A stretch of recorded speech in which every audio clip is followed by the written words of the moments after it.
The Arkham Broadcasting Company presents another thrilling episode in the saga of ancient gods and modern terror. Masks of Nyarlathotep. Tonight's chapter, The Red Pyramid Whispers.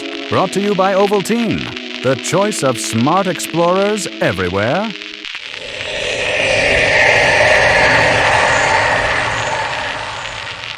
When last we left our brave investigators in the sweltering city of Cairo, dark eyes watched from every shadow and whispers of the Brotherhood of the Black Pharaoh followed their every move. After a harrowing night and a daring escape from the cult's agents, the morning brought strange new troubles and some rather fine new pants. Yes, dear listeners, our scholarly Sam returned from his shopping excursion refreshed, well-dressed, and after being taken in by a kindly Egyptian family convinced he'd been adopted. But the reunion was short-lived. Rex, ever the stoic adventurer, had taken ill, and Zephyr, ever suspicious, discovered what he had long feared. The Brotherhood knew exactly where they slept. So with haste and a little paranoia, our heroes fled their current lodgings, returning to the first hotel they'd stayed at gambling, that no one would expect such a foolishly clever move. All seemed calm. Until Sam, ever cautious, began to barricade his door. But when he tried to move the wardrobe, it would not budge. A hidden panel, a secret passage, a sliding wall linking every room in the hotel, one to another, perfect for midnight intrusions and whispered horrors. The landlady swore she knew nothing, poor dear, but our investigators were not convinced.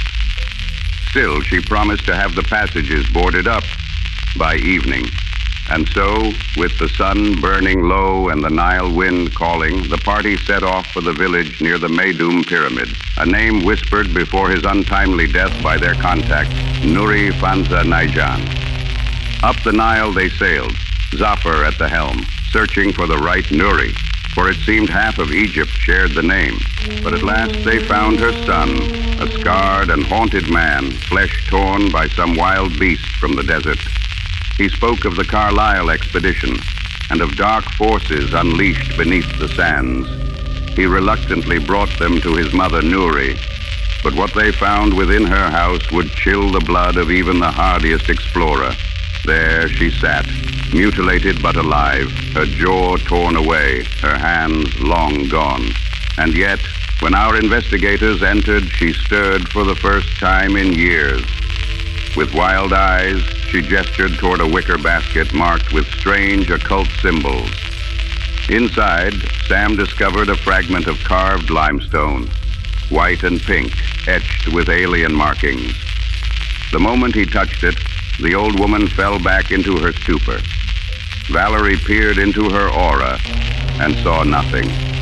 An emptiness where a soul should be. Fainting from the effort, she awoke to learn of another lead.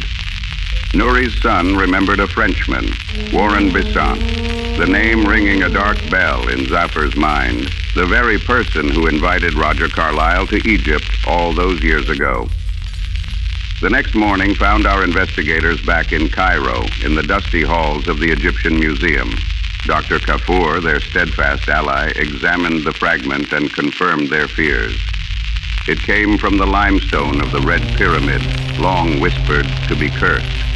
He studied the carvings, believing they were once part of a greater sigil, a ward of ancient power, much like those our heroes saw in the jungles of Peru. It had been broken long ago, perhaps deliberately. Zephyr, ever resourceful, contacted the French embassy and learned the whereabouts of this mysterious Besant, an address both poetic and sinister, the Red Door, Street of Scorpions. And so, as the sun bled into the western horizon, our weary heroes gathered their strength, reclaimed their fallen comrade Rex, and turned their eyes toward the Red Pyramid. What secrets await beneath its crimson stones? What ancient power stirs once more beneath the sands of Egypt? Stay tuned, dear listeners, for the next thrilling installment of Masks of Nyarlathotep.